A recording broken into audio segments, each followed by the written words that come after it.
Muy buenas tardes, les damos la bienvenida al Festival Internacional de Literatura Oiga, Mire, Lea, aquí desde el Auditorio Diego Garcés, hoy para conversar con nuestra invitada Laura Ardila Arrieta, escritora del libro periodístico del año en Colombia, La Costa Nostra. Para conversar con Laura estamos con Víctor Diosaba y quien les habla, Paola Gómez. Bienvenida, Laura Cali. Muchísimas gracias, Paola, Víctor, y a todos ustedes. De verdad estoy muy emocionada. Yo he venido muchas veces a Cali a hacer reportería acá. Nunca había venido en una circunstancia tan feliz. Además, al festival que para mí tiene el nombre más lindo, el Festival Literario del nombre más lindo. Entonces, muchísimas gracias. Bueno,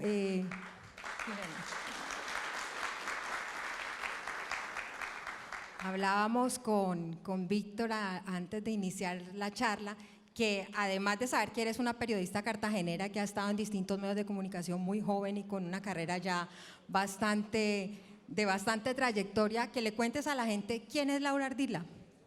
Bueno, yo nací en Cartagena hace 40 años y desde los 20 años estoy haciendo periodismo, es decir, ya cumplo 20 años en este oficio tan chévere, tan estresante en un país como Colombia, tan duro de muchas maneras. Los últimos años de mi vida, o sea, la última década más o menos, yo me fui a vivir a Bogotá. Allá tuve la oportunidad de trabajar en varios medios nacionales como El Espectador y luego La Silla Vacía. Y les decía que más o menos la última década la he dedicado a cubrir cómo funciona el poder en Colombia y puntualmente desde el Caribe colombiano, que es mi región. Un poco en el entendido de que a veces los periodistas políticos nos concentramos muchísimo en lo que pasa en Bogotá con respecto al poder, ¿no? En la Plaza de Bolívar y sus alrededores, pero muchas veces mientras estamos mirando hacia allá, en la periferia de Colombia, en regiones como esta, en regiones como el Caribe, se están dando las movidas que muchas veces definen aún más lo que ocurre con Colombia. Entonces ha sido un ejercicio muy gratificante, muy duro, de muchos riesgos, de muchos dolores y preocupaciones para mi familia, pero ha sido muy grato de verdad para mí haberlo hecho y bueno, como les decía, El Espectador, La Silla Vacía, trabajé también en el Universal de Cartagena y ahorita estoy presentándoles acá mi primer libro.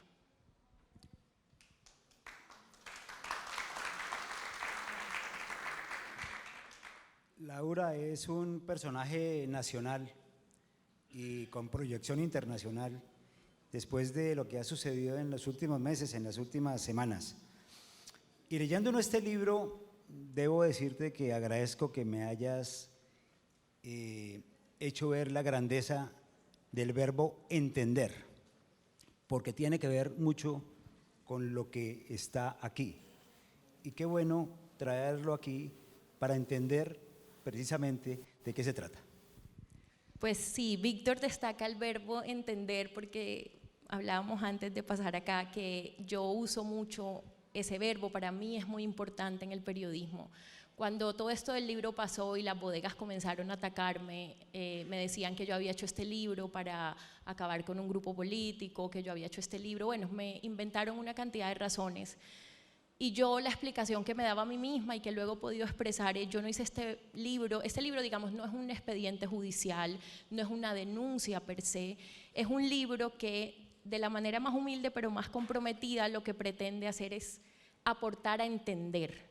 Me parece que ese es de los verbos más bellos y más útiles que puede un periodista conjugar, ¿no? Entender, en este caso, cómo funciona el poder en el Caribe a partir de este grupo de poder, digamos, de allá tan importante, pero también mucho cómo funciona el poder en Colombia, porque los que han leído el libro, se lo están leyendo, seguramente están viendo cómo el libro está dividido en 6 capítulos.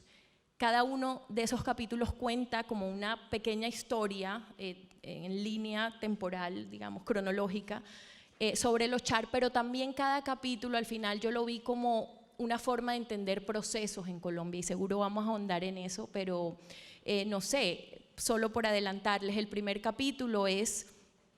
segundo capítulo sobre la entrada en política del grupo Char, del señor Fuad Char entre los años 80 y 90, se da cuando el señor Fuad Char y los Char levantaban la bandera del cambio.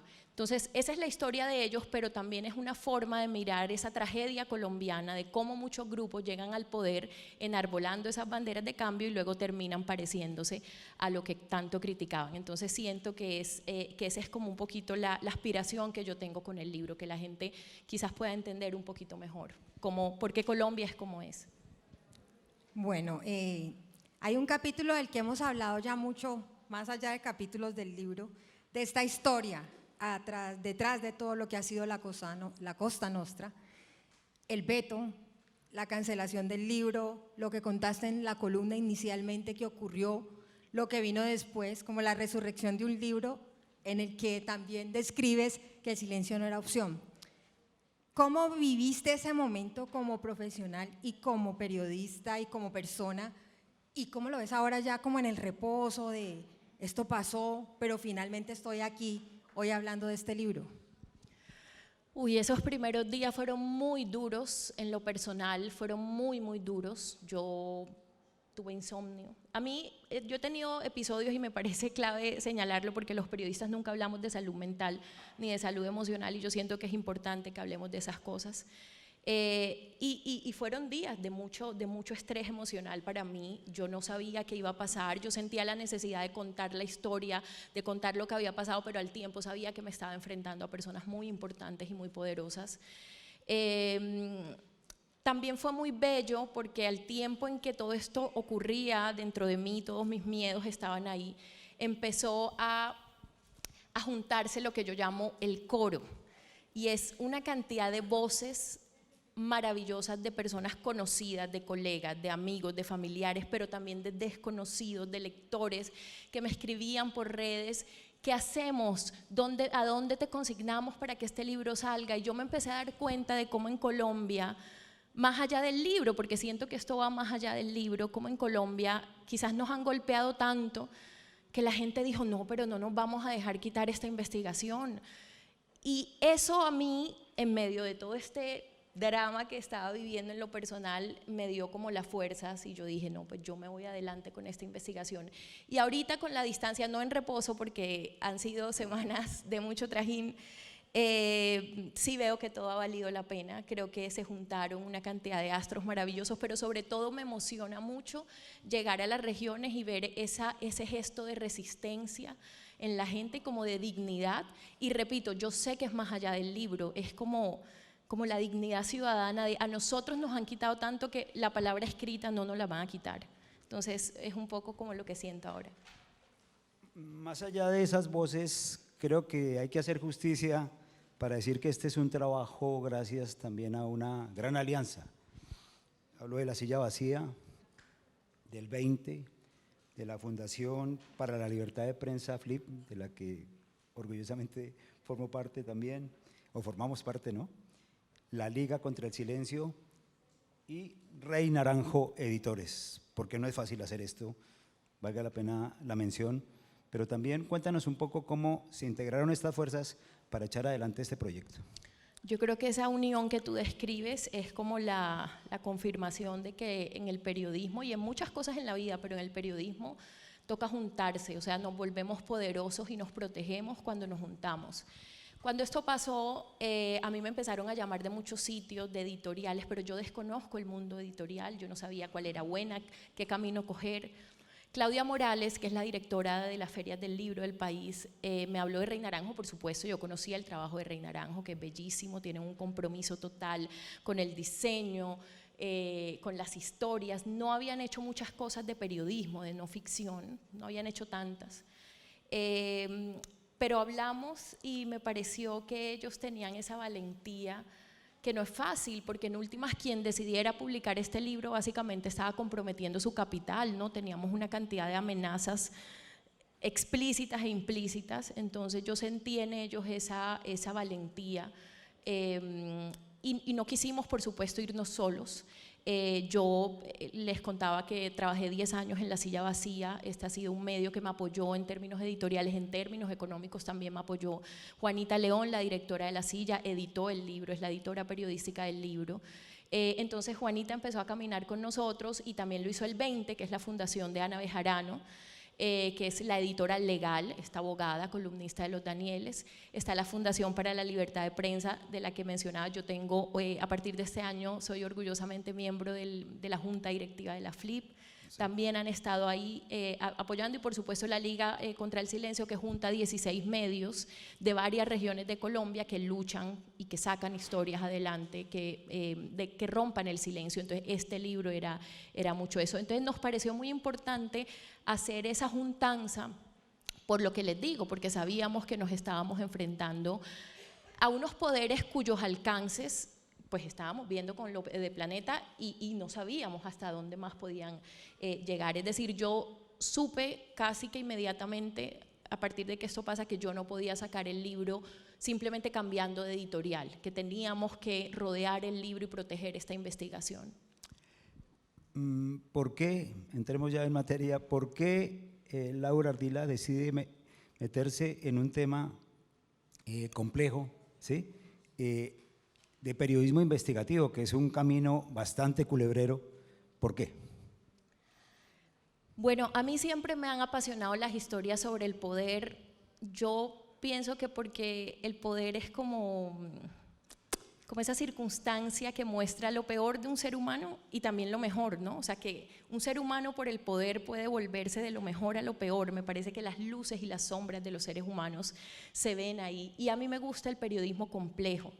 Digamos, yo digo que hay a veces una naturalización, una confusión respecto a nuestro oficio, que consiste en creer que somos denunciantes y que consiste en creer que el mundo se divide entre buenos y malos. Yo creo que el mundo está lleno de seres complejos, con luces y con sombras. Entonces, por eso me han gustado las historias sobre el poder.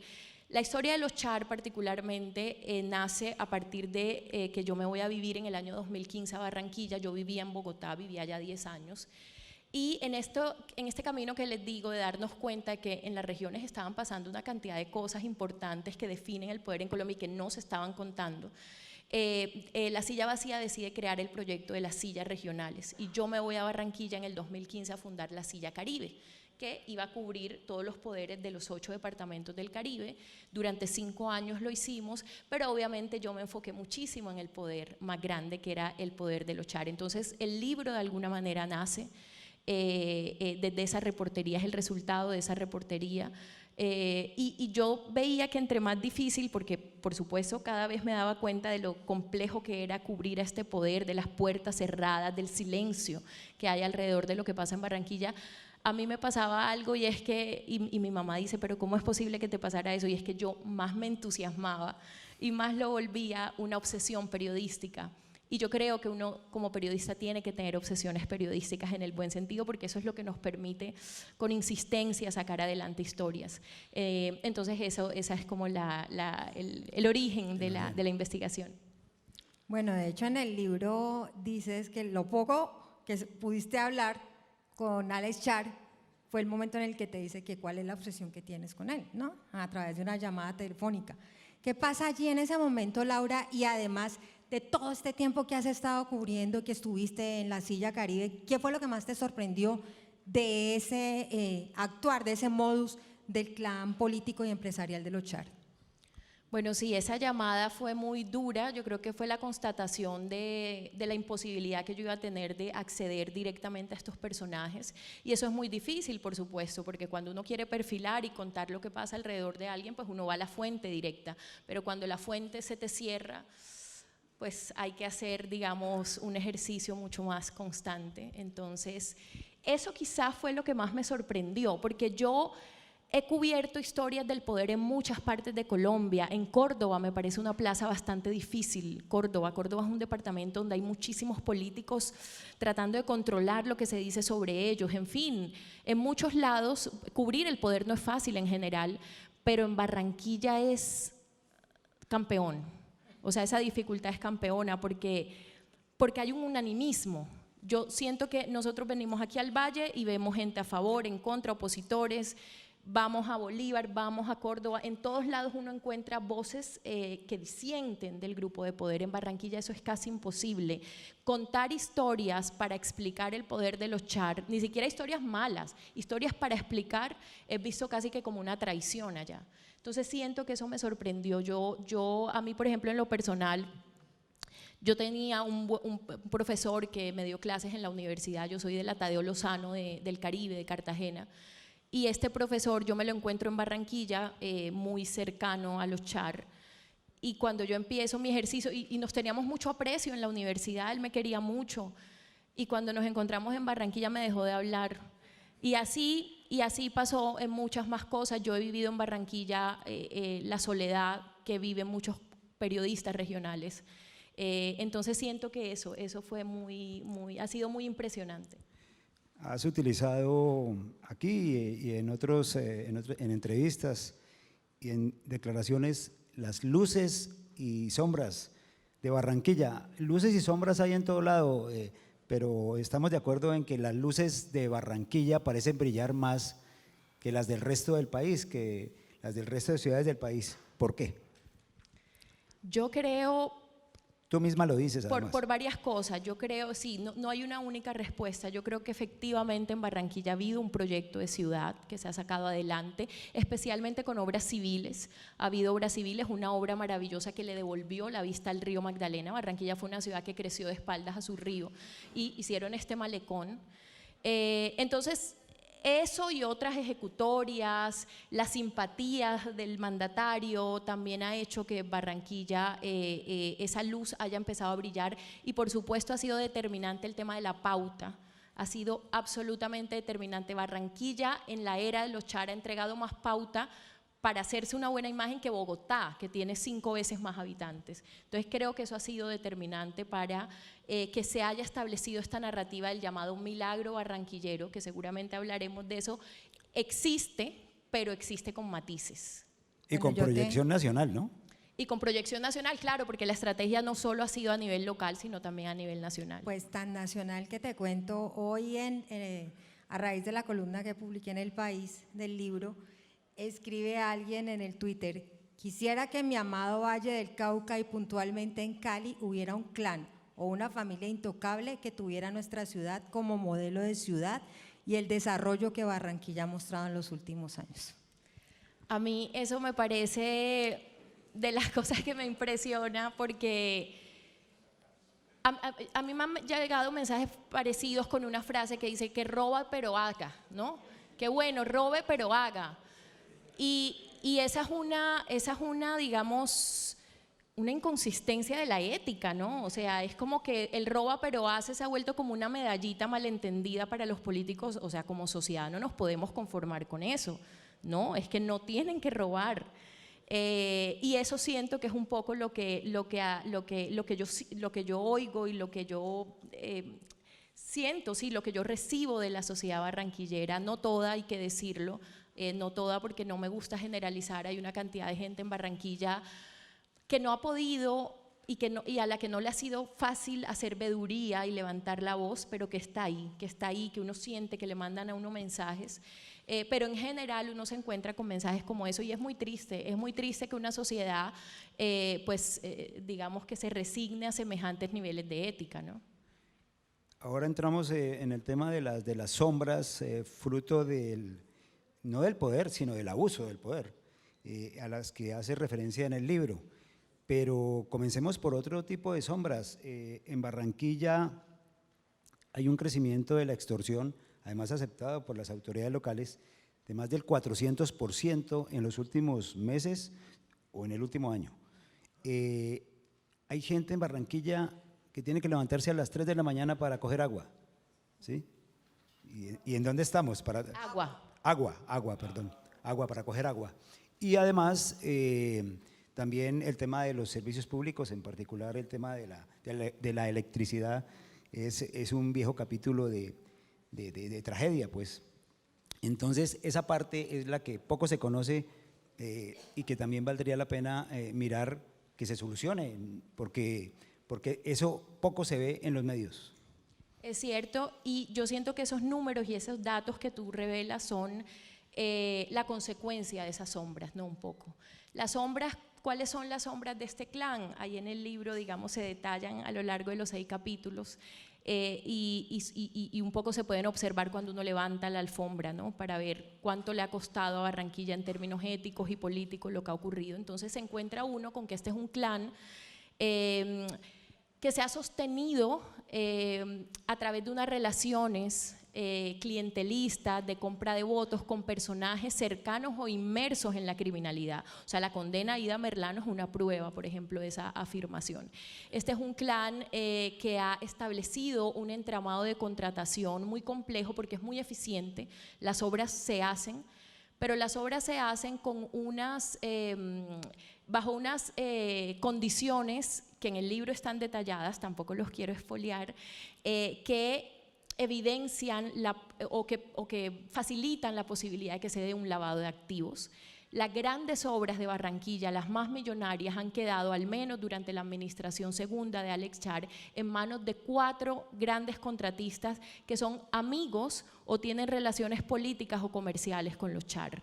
Y además, parte de esas obras, la interventoría ha estado a cargo de una empresa mixta, entre cuyos dueños privados está una empresa de la que es accionista la Olímpica. Es decir, con los Char las cosas avanzan, pero quedan en manos de su círculo de confianza. Entonces me parece a mí, y entre otras sombras, digamos, entre otras situaciones complejas para contar, que bien vale la pena que la gente de todas formas sepa que sí ha habido un proyecto de ciudad, pero que ha tenido un alto costo en términos éticos y políticos para la ciudad.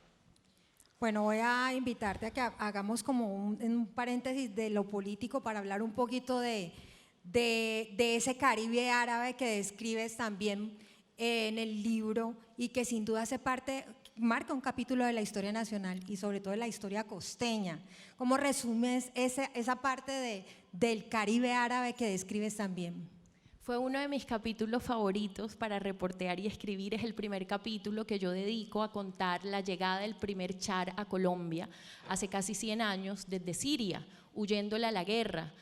Y me pareció muy interesante. Hay gente que me ha dicho, ese capítulo es como un poco reivindicativo. Yo no sé si es reivindicativo, pero me parece que muestra la humanidad de ellos, ¿no? Que como les digo, esta no era la idea, hacer una denuncia, sino contarlos también con sus luces y con ese pasado, con ese origen. Y yo me fui al pueblo de Lorica para hacer ese capítulo, porque allá llegaron los primeros árabes a Colombia, Lorica Saudita le decían, porque en los años 50 se escuchaban más conversaciones en árabe que en español. Y allá llegó el abuelo del señor Alex Char, con una mano adelante y otra atrás, y la historia de superación de esa comunidad árabe es muy bella. Es muy bella porque fueron personas que llegaron huyendo de la guerra, digo, y acá establecieron su segunda patria en Colombia. Y esa migración ayudó a construir el Caribe que conocemos hoy. Muy buena parte de los dirigentes del Caribe vienen de familia árabe, pero no solo la parte política, también está lo cultural, ¿no? El kibbe, no sé si han ido, o acá venden kibbe. Ah, bueno, el kibbe, eso lo trajeron las matronas que cruzaron en la memoria de su paladar, trajeron el kibbe acá que vemos en los festivales del frito en Cartagena. Entonces, toda esa cultura y toda esa herencia también viene de los árabes y me pareció muy interesante contar eso, porque además también siento que hace un contraste, ¿no?, en lo que ellos terminan siendo después. Cuando uno comienza ese capítulo y luego va al último, que es el de Aida Merlano, y ve el contraste entre estos árabes que yo ahí en el libro digo eran unos árabes como los de Macondo, como los que describió Gabo, ¿no? Unos árabes de mucho tesón y de mucho trabajo esforzado.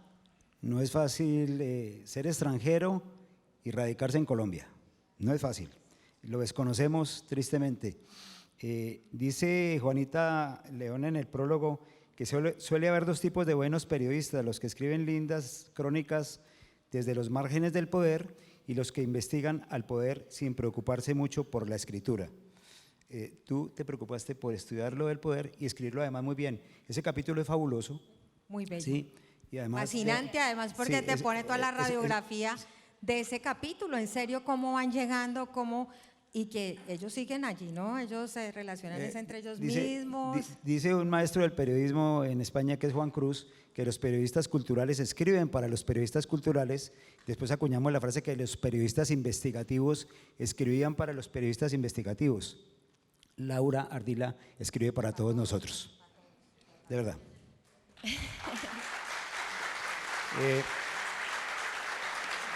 Y es que la forma no es poca cosa.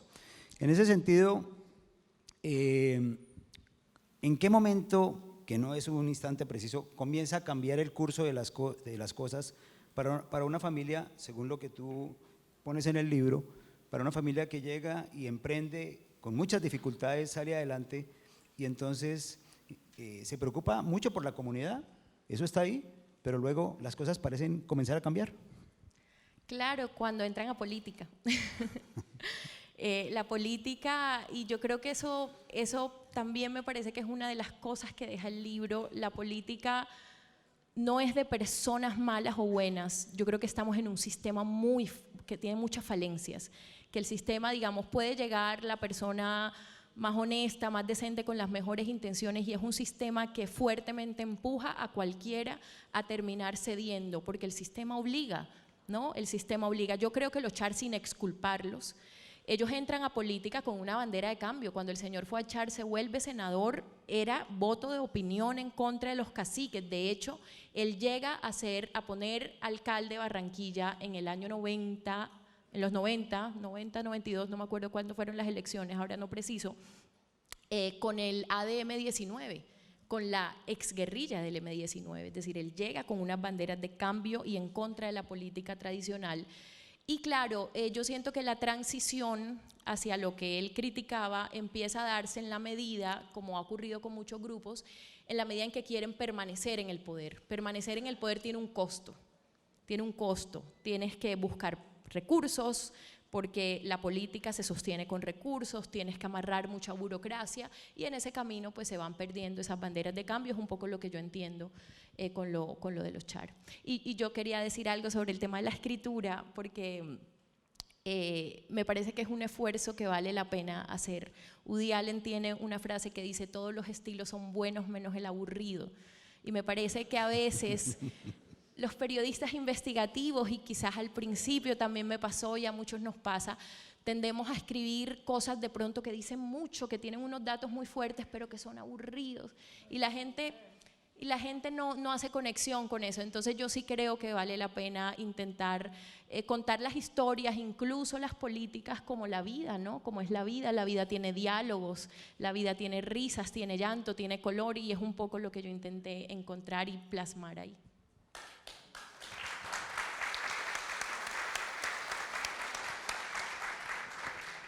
Y es algo que también se evidencia cuando aparece otra protagonista estelar del libro, que es Aída Merlano, ¿no? El capítulo Lo que diga Aidita, que no era una frase de Alex, sino de Gerlain. Y esa relación que empieza del odio al amor y que después va del amor al odio, ¿no? Y todo lo que ocurre allí, en una historia que fue clandestina hasta que el país entero se dio cuenta de que había ocurrido. ¿Cómo ves ese personaje de Aída, que coincide en muchas cosas con el de Denis? ¿Cómo es la otra que está ahora, la de Petro, la esposa?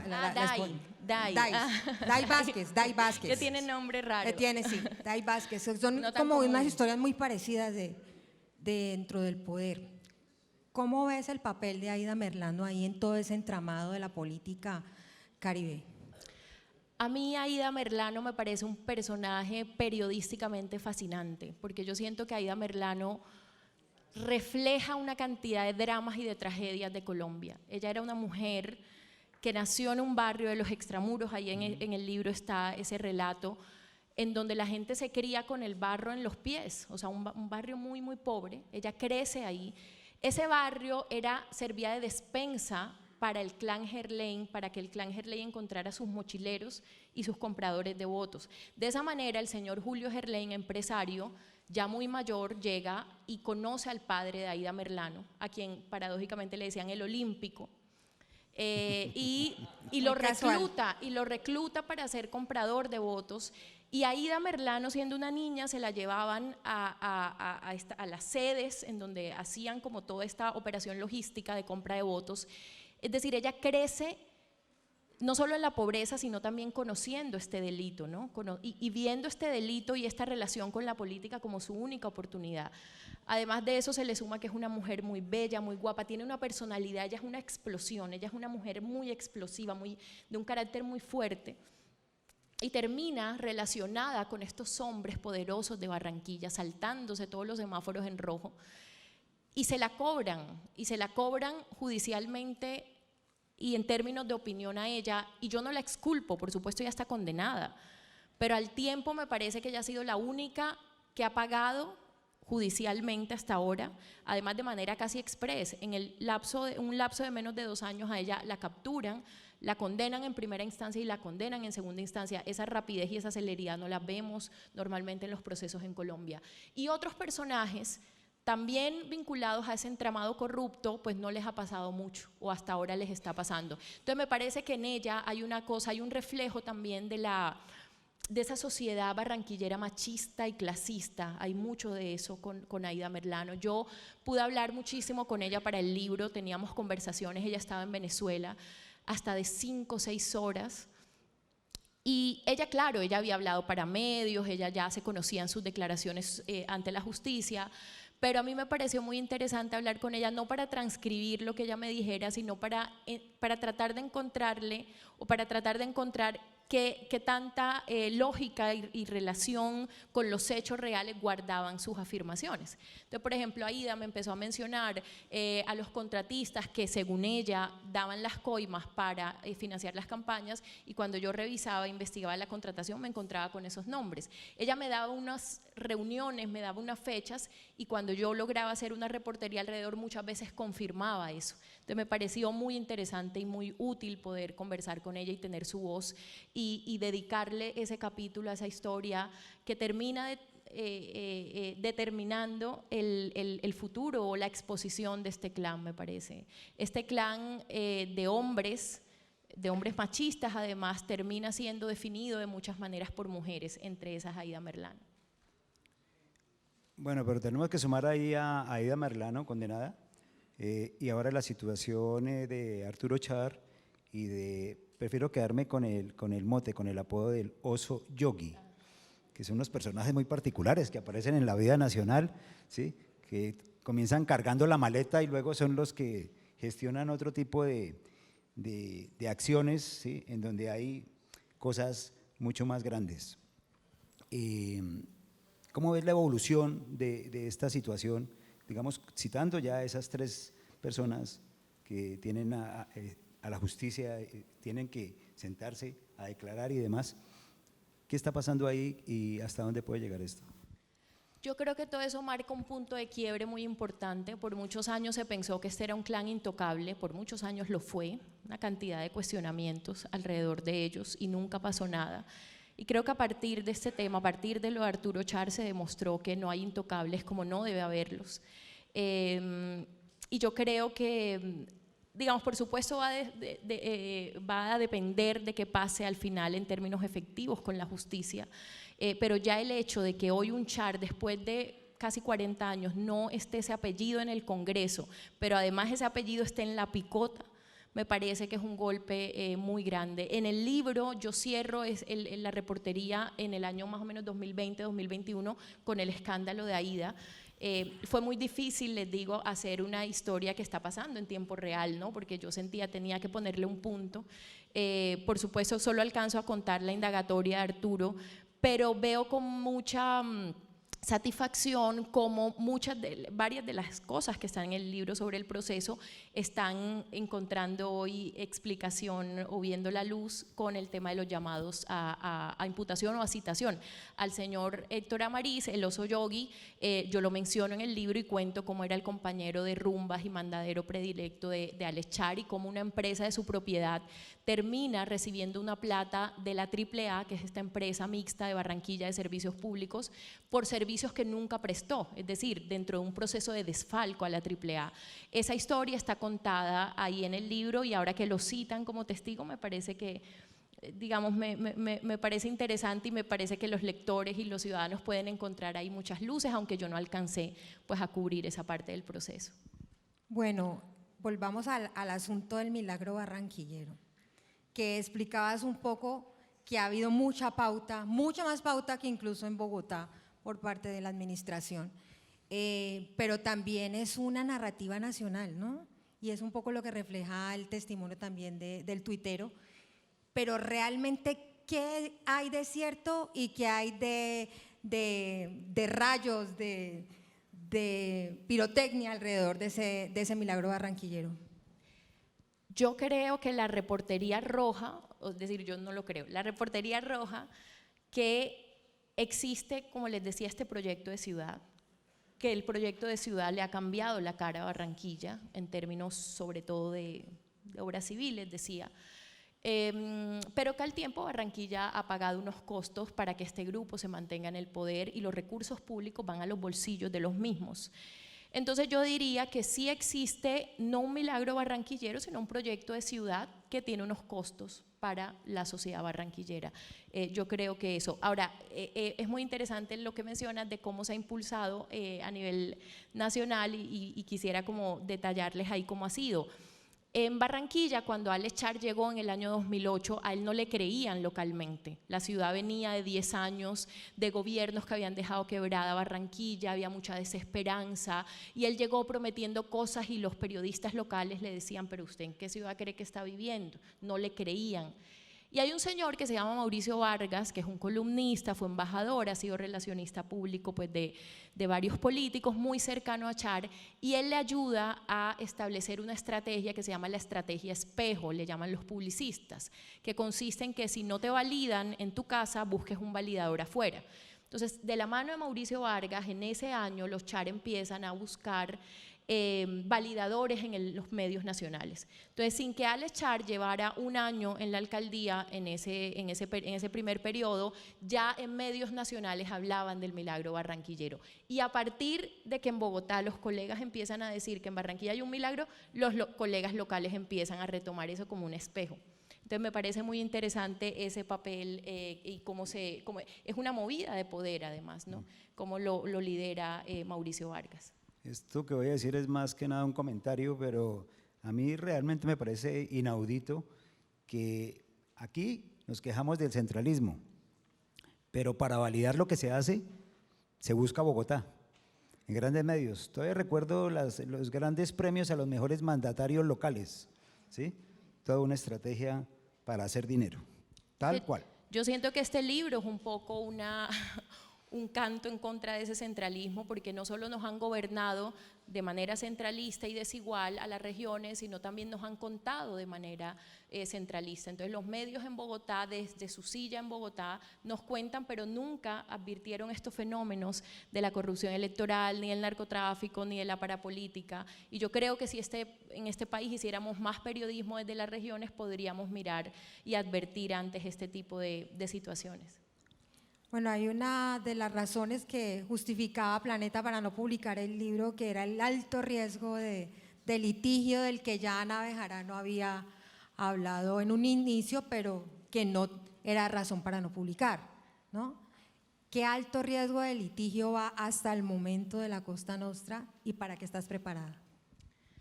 Hasta ahora, por fortuna, no ha pasado nada.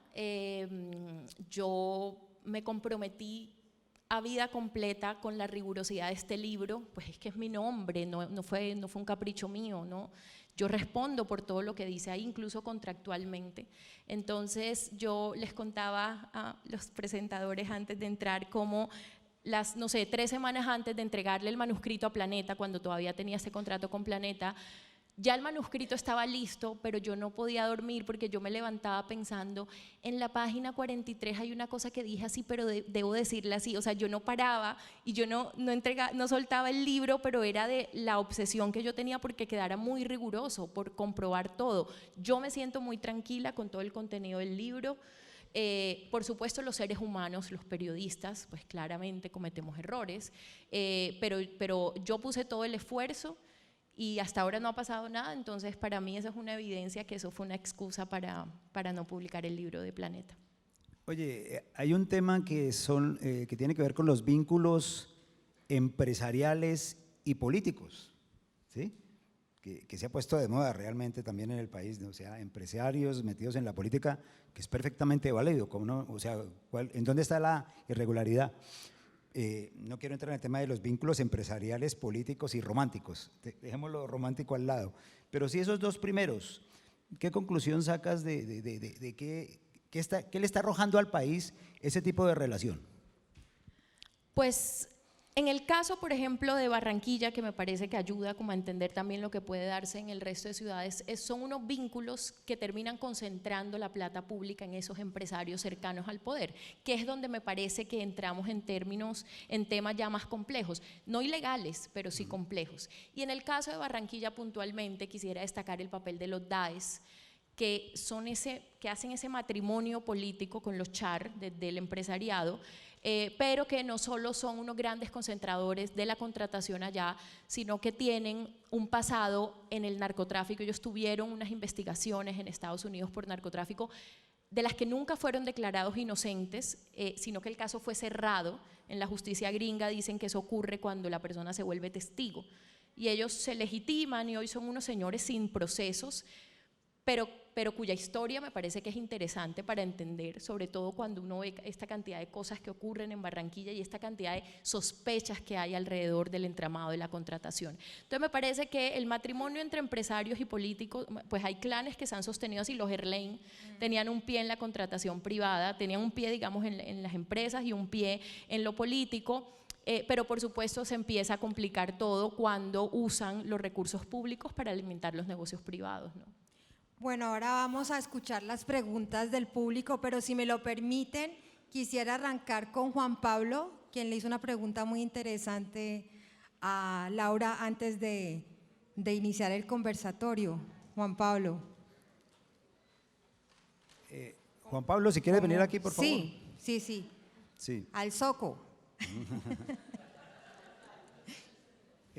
Hay una expresión tuya antes que llegue Juan Pablo sobre el costo ético, político y democrático de este tipo de situaciones, que es grande, ¿no? Claro, lo que les decía, juntarse con personas cuestionadas, servirse de los votos de personas cuestionadas, decidir que no se va a negociar burocracia con el Consejo, sino comprar y financiar a concejales para que el Consejo actúe como subalterno de un poder, pues me parece que tiene unas complicaciones para una sociedad. Juan Pablo. Bueno, primero que todo, mucho gusto a todas las personas que están presentes acá. Mi nombre es Juan Pablo García León, soy un próximo estudiante de Ciencias Políticas de la Universidad de Toronto, Canadá, y quería hacerle esta pregunta a la escritora Laura Ardila. La editorial Planeta, en 1996, sacó el libro El presidente que se iba a caer, de 3 periodistas, Lesmes Telles y, si mal no recuerdo, Vargas, y unos meses después saca el libro La verdad sobre las mentiras, de Santiago Medina Serna, ex tesorero liberal del mismo presidente Samper. Pues ya conocemos todos el escándalo del proceso 8000, y estos mismos libros los patrocinó Planeta. Entonces, ¿por qué Planeta, en este caso, al siglo XXI, año 2023, no patrocinó el libro sobre la Costa Nostra? Gracias por esa pregunta, Juan. Pero además yo te añadiría, Planeta también sacó un libro de León Valencia sobre clanes que mandan en Colombia, y sacó un libro del señor Daniel Mendoza llamado El Innombrable. Entonces, Clara, es una pregunta absolutamente válida. Lo que pasa es que creo que es una pregunta para Planeta, pero fue una de las cosas que yo me pregunté cuando esto ocurrió. ¿Qué fue lo que pasó? ¿Qué fue lo que pasó? ¿Dónde estuvo el temor o cuál fue la movida? ¿Qué fue lo que ocurrió para que esto sucediera y para que ellos asumieran este costo tan alto, ¿no?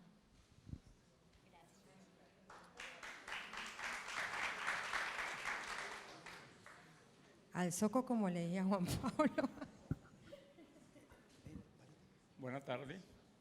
Realmente uno entiende aquí el poder hegemónico en Colombia cómo pesa. Porque es que a uno le llama muchísimo la atención lo que tú, es decir, la muestra de valores todo el tiempo. Cuando tú haces la presentación de lo que pasó con Editorial Planeta, a uno le surgen todas las preguntas. Ya esta carátula estaba, los contenidos estaban, tú estabas preparando el lanzamiento. Entonces, el poder en Colombia pesa demasiado y pues tu valor hay que aplaudirlo siempre. Y aparte de eso, tú tienes que tener un cuidado muy especial porque te estás enfrentando a gente que son poderes que no perdonan. El libro, maravilloso. Cuando hicieron que lo de la reserva, pues más que de inmediato. Y fui a los anónimos que dije, la censura no puede ocultar, y además me planteé el interrogante, ¿qué tanto quieren ocultar que una editorial de poder la obligan a echarse para atrás, a recular, perdonen la palabra, cuando todo está ya hecho y listo? Muchas gracias. Sobre eso, yo les quisiera decir que para mí, quería decir que lo de Planeta para mí se sumó a varios episodios complejos de la reportería que yo había tenido. Es decir, ya había habido episodios en los que habían evidenciado querer un control sobre la reportería. Entonces, para mí, al final, esto terminó como ratificando esos alcances del poder. Bueno, la última pregunta al aire. Pregunta, por favor, para agilizar, y muchas gracias. Bueno, Laura, quería agradecerte soy Osvaldo, estoy en el último semestre de Ciencia Política, soy del Caribe colombiano también, del Lorica. Entonces, Todo que ¿No ver. eres Char? ¿Ah? ¿Eres Char? No. Quería agradecerte por mostrar el Caribe colombiano con todos sus matices, súper importantísimo para mí, que soy del Caribe también y que le apuesto también a todo este asunto de lo político en el Caribe, por mostrar los grandes problemas del centralismo también, que es como una de tus apuestas también. Y bueno, te he leído mucho más atrás del libro y todo esto, y admiro mucho pues el trabajo de la investigación y la reportería que haces, y pienso mucho en también que esos dos ejercicios son también ejercicios de pedagogización, ¿no? Entonces, alrededor de lo que se concibe por lo que es el Caribe. Entonces, creo que producto del boom del libro se han como gestado ciertos comentarios alrededor de no sé, como percepciones sobre el mismo, incluso comentarios, pues leyendo el Twitter y todo esto, acerca de la gente del Caribe. La gente del Caribe pensada como gente que es culpable de lo que está pasando, ¿no? Un poco así. Porfa, agilicemos. Sobre incluso comentarios xenófobos y que muestran un poco como todas esas realidades que son producto creería que del centralismo. Entonces, mi pregunta es, ¿a qué crees que se debe eso? ¿Crees que solo es por producto del centralismo o qué otros matices hay alrededor de esa problemática? Mira, yo lamento mucho que la gente piense que en el Caribe hay más corrupción que en el resto. No hay ninguna evidencia, no hay ningún estudio que muestre que en el Caribe o que en ninguna región de Colombia hay más corrupción. De hecho, yo lo que he intentado hacer con mi trabajo siempre es contar el grupo de poder local que tiene cuestionamientos y cuál es su socio en Bogotá, porque el poder en Colombia, en las regiones, todos los grupos regionales, incluyendo los del Valle, tienen padrinos en Bogotá que les ponen la gasolina. Entonces, me parece que es súper clave. Es súper clave siempre hacer esa relación precisamente para que no culpen a la gente que realmente lo que ha sido es víctima de una forma de gobierno muy desigual en Colombia. Ya no alcanzamos más preguntas, ¿cierto? ¿No? Ok, bueno, Laura, Víctor, muchas gracias. Creo que ha sido una charla muy, muy nutritiva, muy llena de matices. Gracias a ustedes. Gracias a ustedes, gracias.